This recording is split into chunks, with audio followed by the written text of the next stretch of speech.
खरं तर 2च दिवसापूर्वी सुप्रीम कोर्टाने जो निर्णय दिलेला आहे 4 महिन्यामध्ये निवडणुका घ्या, त्या निर्णयाचं खरं तर मी स्वागत करते.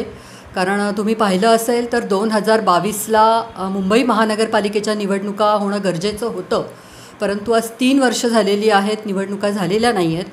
आणि निवडणुका हा एक लोकशाहीचा उत्सव असतो आणि त्याच्यामुळे कार्यकर्ते देखील खूप खुश झालेले आहेत की आता निवडणुका होईल आणि नगरसेवक निवडून येतील आणि त्याच्यामुळे सामान्य जनतेची कामं विभागामध्ये होणार आहेत. त्याच्यामुळे खरोखर या निर्णयाचं आम्ही स्वागत करतो. कुठल्या प्रभागामधून तुम्हाला संधी मिळेल असं वाटतं? पक्ष तुम्हाला संधी देईल का? या संदर्भात काय सांगाल? बघा कसं आहे, 15 वर्ष विभागामध्ये मी नगरसेविका होते, त्याच्यामुळे लोकांशी संपर्क आहे आणि एवढी खात्री निश्चितच आहे की पक्ष मला नक्कीच तिकीट देईल आणि पक्ष जिथून मला निवडणूक लढवण्यास सांगेल तिथून मी निवडणूक लढवण्यास तयार आहे आणि मी एवढी खात्री आहे की नक्कीच निवडून येईल.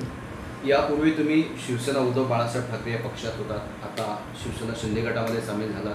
तुमचा प्रभाग आणि तुमचा जो परिसर पाहायला गेला, मतदारसंघ पाहायला गेला, शिवसेना ठाकरे गटाला पोषक असं वातावरण आहे, राजकीय परिस्थिती बदललेली आहे. तुम्हाला काय वाटतं, या ठिकाणी तुमचा या परिस्थितीमध्ये निभाव लागेल असं वाटतं? नक्कीच निभाव लागेल, कारण 15 वर्ष जेव्हा कुर्ला ईस्ट वेस्ट विभागामध्ये काम करत असताना लोकांशी संपर्क आहे, लोकांशी कामं केलेली आहेत आणि त्याच्यामुळे भली राजकीय परिस्थिती बदलली असली तरी शिवसेनेचे मुख्य नेते एकनाथजी शिंदे साहेब ज्या तडफेने काम करतायत रात्रंदिवस, त्यांची ती काम करतानाची त्यांची ती तडफड तळमळ बघितली की नक्कीच लोकांचा पण त्यांच्यावरती विश्वास बसलेला आहे आणि ते जे मेहनत घेत आहेत त्याचप्रमाणे आम्ही सगळेजणच त्यांच्याबरोबर आहोत आणि निश्चितच ह्या सगळ्याच गोष्टीचा फायदा आम्हाला होईल. आणि उपमुख्यमंत्री एकनाथजी शिंदे साहेब यांच्या नेतृत्वामध्ये महायुतीचाच झेंडा महानगरपालिकेवरती, मुंबई महानगरपालिकेवरती फडकवला जाईल आणि आमच्या महायुतीचाच महापौर त्या ठिकाणी बसेल.